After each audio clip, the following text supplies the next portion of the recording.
जय जगन्नाथ। आज लच्छा परोटा बनैबा चाट मसला दे बिना तरकारी पिला माने खुशी रे खाइबे।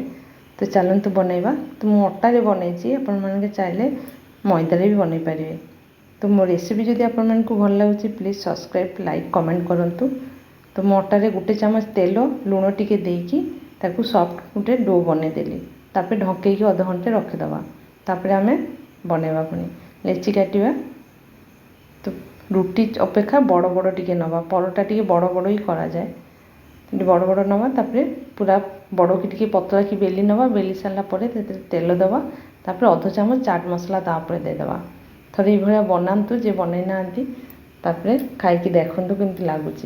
तापर ये मुड़ी दबा। मुड़ी देकी एमती रोल करदबा। रोल करके बेलिबा। तो मु रिफाइन तेल रे करछि, आपण माने चाले घी रे भी कर परिबे। घी रे भी बढ़िया टेस्ट लागिबो।